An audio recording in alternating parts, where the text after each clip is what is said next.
అందరికీ నమస్కారం. ఉగాది వచ్చినప్పుడల్లా మన రాశి ఫలాల్లో ఆదాయం 8, వ్యయం 5, రాజపూజ్యం 3, అవమానం 6 లాంటి సంఖ్యలు చెబుతుంటారు కదా. అసలు ఆ నంబర్లు ఎలా వస్తాయి? ఎవరు నిర్ణయిస్తారు? 1. ఇవి జ్యోతిష్యంలో ఏ ఆధారంగా లెక్కకడతారు?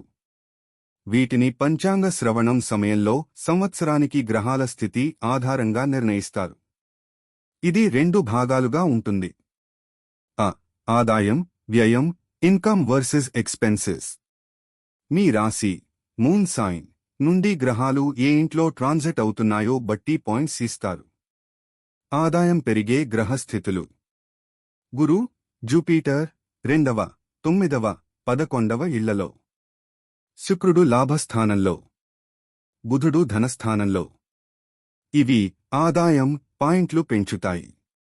వ్యయం పెరిగే స్థితులు: శని 12వ ఇంట్లో, రాహుకేతు 8వ లేదా 12వ ఇంట్లో. శుభగ్రహాలు బలహీనంగా ఉంటే ఇవి వ్యయం పాయింట్లు పెంచుతాయి. రాజపూజ్యం, అవమానం, ఆనర్ వర్సెస్ ఇన్సల్ట్. ఈ భాగం గౌరవం, పేరు, గుర్తింపు గురించి చెప్తుంది. రాజపూజ్యం పెరుగుదల. ఆ సంవత్సరానికి రాజు అయిన గ్రహం మీ రాశికి మిత్రగ్రహమైతే, సూర్యుడు, రవి బలంగా ఉంటే, చంద్రుడు శుభస్థితిలో ఉంటే ఇవి మంచి గౌరవం, ప్రఖ్యాతి ఇస్తాయి. అవమానం పెరిగే కారణాలు: శని, రాహు, కేతు ప్రభావం అధికం. పేరున్న చోట చిన్న చేసిన పనికి తగిన గుర్తింపు రాకపోవడం. ఈ పాయింట్లు ఫిక్స్ చేయబడినవి కావు.